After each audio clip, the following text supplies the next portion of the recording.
Well, hello there, Mythbusters, and welcome to what I hope will be our first low ELO ladder cast game.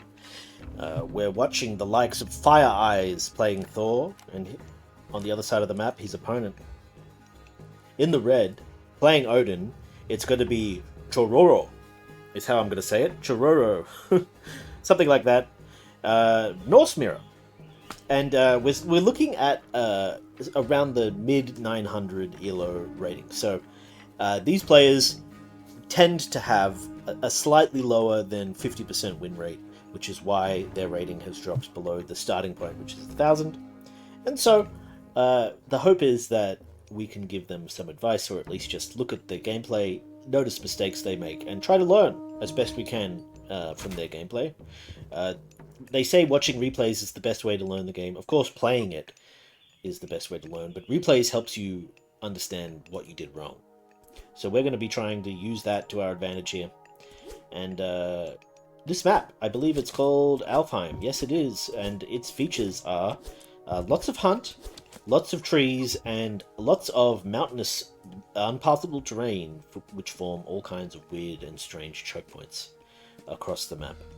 If we look to the Thor player, we can see that there has been a Dwarven Armory built early, which is of course one of the benefits of Thor, getting upgrades which then give Dwarves for free. Dwarves being very good villager class units for the Norse players.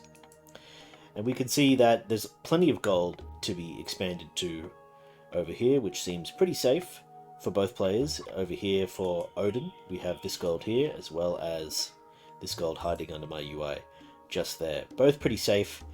As for the other gold mines later into the game, these two are pretty contentious, reasonably close to 2 expansion points for both players.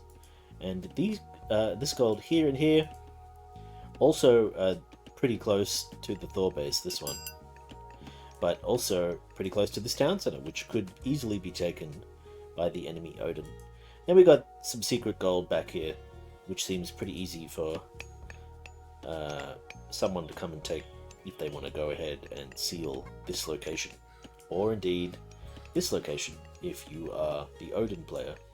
And again, you do have to think about this little back spot as well. Anyway, there's options. There's a lot of gold across the map, a lot of good ways to get it. It's going to be hard to gold starve your opponent. That's what I'm trying to say.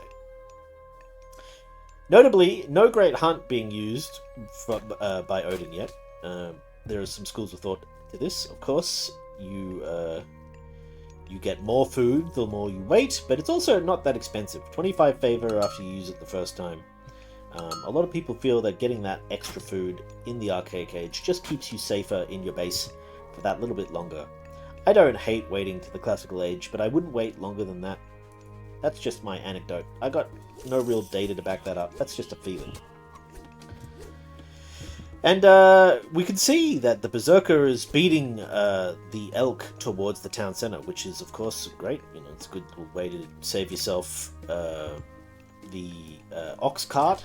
But I will say that if you shoot the elk with the town center, then you don't get the favor of having killed it with a unit that you own. So a little bit of loss of favor there. At this ELO though, is that the sort of thing that you should be worrying about? I think probably not. You know, min-maxing favor rate gathering in order to get clutch things out early, that kind of thing. You know, this is not the sort of thing that these players are worrying about. What I would say is that it seems like we have been building almost exclusively dwarves for Thor, which is wild because obviously dwarves are great, but they cost gold.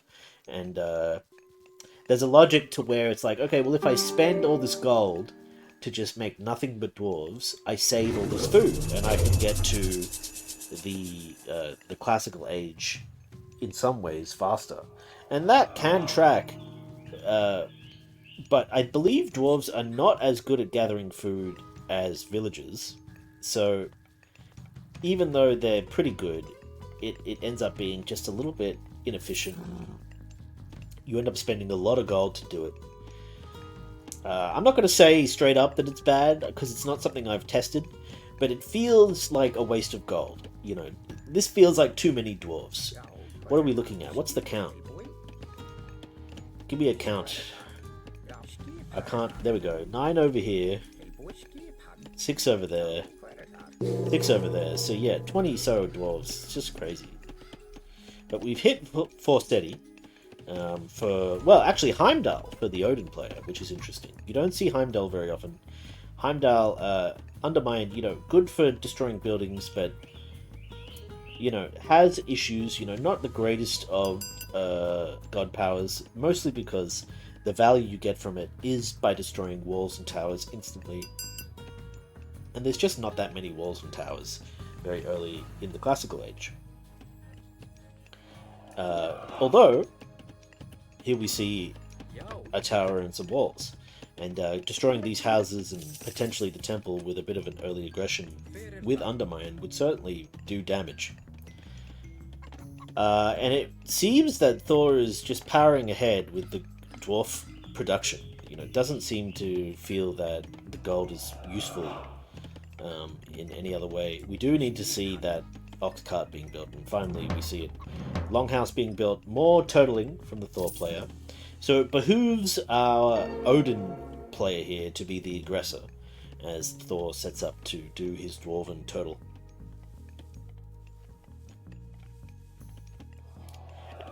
And we did see Great Hunt getting used, so that must have come through somewhere. Not sure where. Lot of cow being gathered for Odin as well.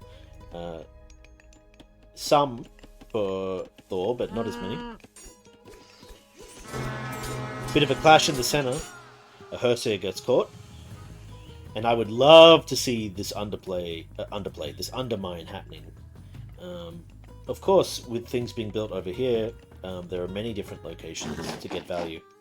This is screaming at me for a forest fire. Of course, there's no forest fire in play at the moment, but still, what an opening this would make into the enemy base. A lot of caution from the Odin player, a lot of caution from players generally at lower ELOs, which is fine. But again, this force right here with Undermine, huge value, huge value. Look at the unit count. 17 to 42 military-wise. Of course, there is the troll here. There would be the healing spring as well to help the Thor player defend. But I think that clearing this location out, opening it up, giving you a way to harass wood lines and gold mines, feels like that would be good. Another thing to note, no cavalry, no raiding cavalry from Odin. This is one of the reasons why Freya is more commonly seen on Odin than Heimdall.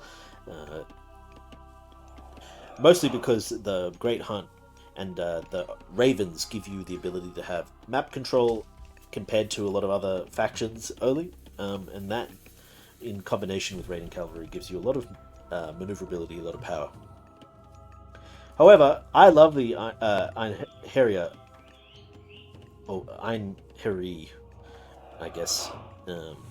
These units, theoretically, really, really powerful units, good damage, good HP, well, okay HP, but also buffing everything. And, with 2, if you didn't have that on auto cast, if you instead were doing it manually, you could, make sure that you kept it stacked, use one and then the other, keep the buff lasting longer. You can win an even battle there with something like that very easily. But again, no pressure, instead, just a late second town center, for both players, I think. I wouldn't be surprised to see Thor getting that next town center after building a few longhouses around here. Good Raven placement, watching this town center here. One of the best things you can do with your Ravens, I think, is watching for expansion or flanking maneuvers. We didn't really look at relics too much, did we? Not really. Hero regeneration rate over here, that's kind of good. Have there been any relics gathered currently? There's this one, that's the gold gather rate. I think we did look at that one earlier, now that I think about it. And we also see wall hit points being increased. Okay, it's kind of funny. Yeah, all's quiet as both forces sit back timidly, waiting for their moment to strike. It's unlikely to see players attack before the heroic age at lower ELOs, unless provoked. People tend to... But what I will... To the Odin player's credit, he's expanding out into the map. He's trying to take more space. As, you know, the Thor player does the same. Putting up walls, drawing lines. There's kind of a yin-yang control of the map that's taking place as the Odin player expands south or south east as the Thor player expands northwest. These two cows sitting bravely here doing shit all.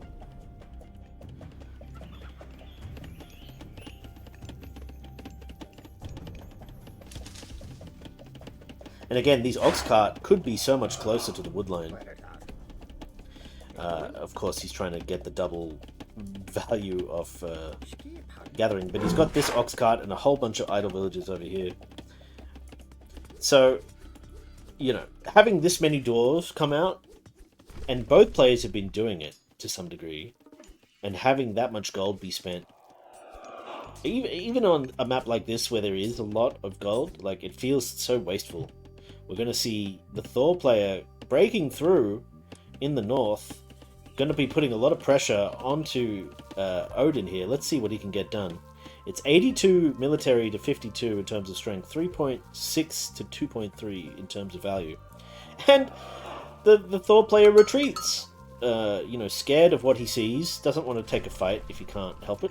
But he does draw the army away to allow his raiding cavalry the potential to have some fun. Both players very timid, very timid. Let's see some value.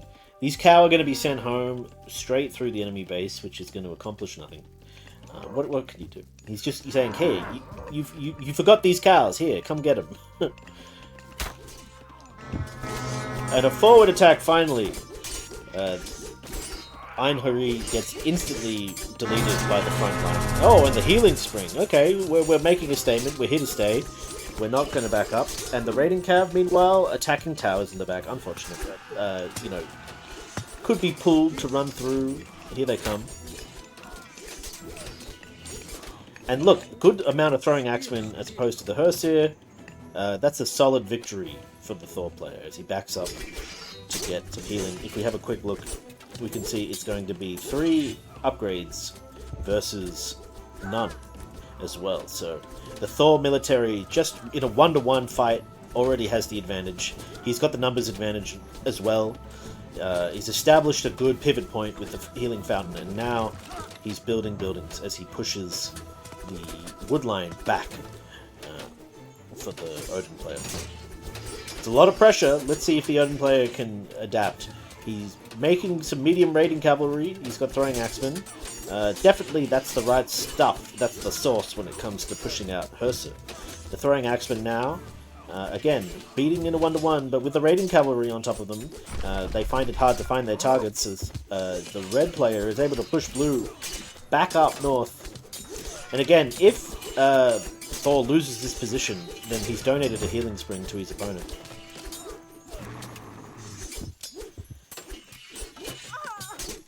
And what's done is done, as the longhouse now gets bashed down. Undermine gets cast.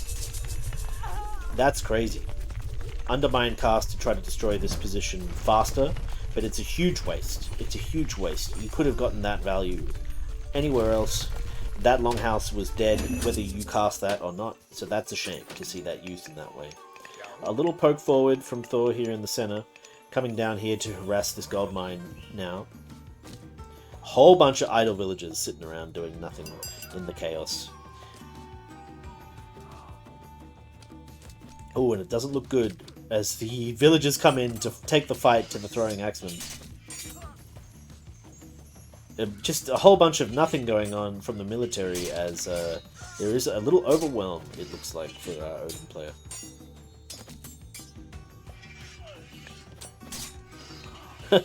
But the villagers cast out the throwing axemen at the cost of some vills. We can see it's 65 villagers to 50, so despite everything, there is an advantage of villagers to the Odin player, but an advantage is worth nothing if all of those villagers are just sitting around doing absolutely nothing. We're talking 27 villagers at one point, just sitting around.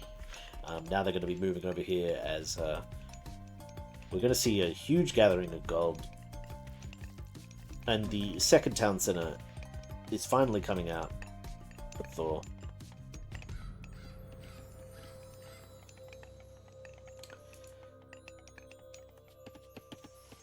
The wall is rebuilt. Looks like it's too small to make into a gate, so these throwing axemen are going to have to run around the long way. That's kind of funny.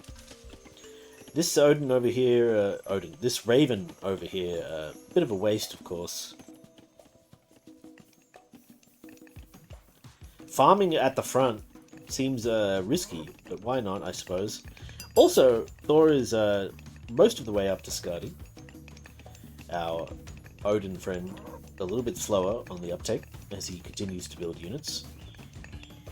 Not feeling overly secure. And we should be able to see with this Raven that there is yet another town center going down. So it's going to be 3 TC all of a sudden. And there are 3 TCs now for Odin as well.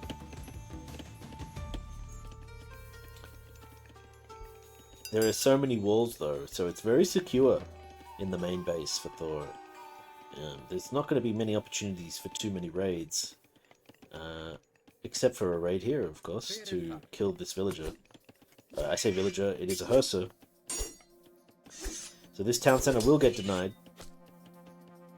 And that's gonna pay dividends long term, if he can keep this location locked down. Because there are no other town centers to be taken on the map. This is the last one.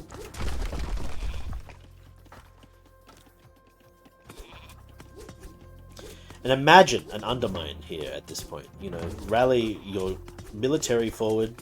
You can see there's some lurking in the center of the map over here. Crush that wall. Destroy these buildings. Get this tower, some houses. Oh, imagine. It would be great. And you'd be in and causing all kinds of havoc. Sadly not. There's going to instead be a little bit of a military encampment right here at the entryway. As he builds a longhouse to block himself out, more or less. A very strange thing to do. Another undermine coming down. Oh man, you hate to see it. Why use it there? Why use it over here?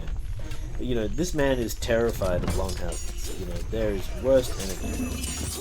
And here come the raiding cav, and what are they doing? They're targeting the building, as if this is a castle or something. Just madness. But there's going to be herdmen, which are going to very happily poke down any of the raiding cavalry that come in. Throwing axemen also doing work. The healing screen very much healing the blue player, as Frost is used by both players. Oh man, we get the double Frost action. The ice cubes are going to be staring at each other in mortal terror.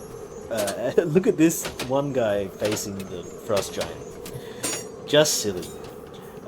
So we're going to have a bit of a stalemate there. Let's have a look at what else is going on.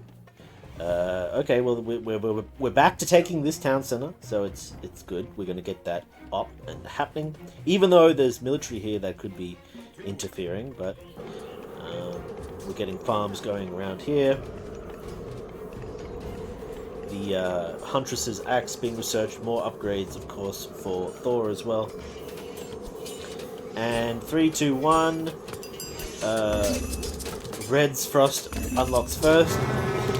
Then the next. No military has been rallied back up this way during the Frost. Only a few units produced.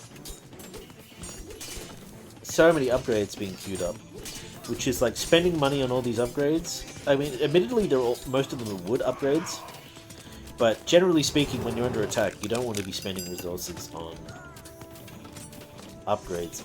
Instead, you want to be building units. You can see that there is a mismanagement of economy from the Odin players. So much gold in the bank, not enough of anything else.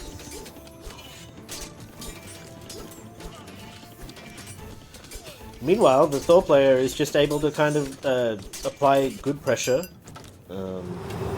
They're starting to get portable rams now as they plan to put an attack down the guts of the opponent's base. Very slowly, very slowly. This is sort of the focus of the fight currently. Looks like a bunch of villagers got converted to berserks as they run in here. But the numbers are too much. The healing spring also going to make it very difficult. And this is going to feel bad. If you're the Odin player, you're feeling like this situation is getting out of control. And sure enough, you know, he taps his hat and gives in. Man, this was a funny game. Slow, you know. All right, let's be real. The Thor player definitely overmade dwarves as far as I am concerned, right? But he did the basics, right? He got the armory out, he got upgrades, he produced units, he built defensive fortifications which prevented his opponent from getting in, even though the opponent had the tools to break through with things like the undermine. It wasn't used, so he wasn't punished, and that let him take advantage. These attacks up here, you know, although slow to get here and to apply the pressure, he found an angle to get in to make a nuisance of himself. And when it failed, he, you know, got he caught his breath, I guess you could say, and tried it again. And the second time, it was successful. You know, despite the fact that he was down in villages. Actually, was he? No, I guess maybe not. Let's have a look at the post game. Yeah, so we could see that the Odin player was behind, but when he went an early second, let's actually see that. Yeah, so around the 8 minute mark, he went to 2 TC. So around the 8 minute mark is where you start to see the gap close and then increase. And there was, and for the rest of the game, he remained ahead in villager count until the very end.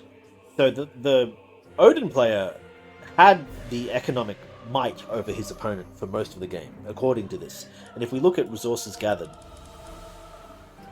we can see that it's actually Thor who outgathered his opponent. Why is that? Even though this is the 8 minute timing, and then he's ahead in villagers by here, and it takes him a long time to catch up in terms of resources gathered. And why is that? Well, I have a feeling that a part of it might be upgrades. I don't know that there's any way to see upgrades specifically here, other than through score. Yeah, and definitely the Thor player got more upgrades. That's just obvious. What if we look at statistics? No, no, no, no. Let's have one more look at a stat. I want to see military units. And early in this game, you know, uh, again, you know, where he got that second town center, he was ahead. I feel like if he'd instead put that money into building military and tried to use the undermine to get in and cause problems, kill some dwarves, you needed to get that done. One of the things that Thor does well is he gets bonus villagers, right? Through dwarves, through the upgrades, through the armory. So if you kill dwarves, you take that away in some regards. And there was just no pressure, no pressure. And what a shame. But a great game nonetheless. Well played to both players. Low ELO, of course, so give them a break. I'm trying to, but I'm also learning a bit. Alright, that's all I have for today. I'll see you in the next one.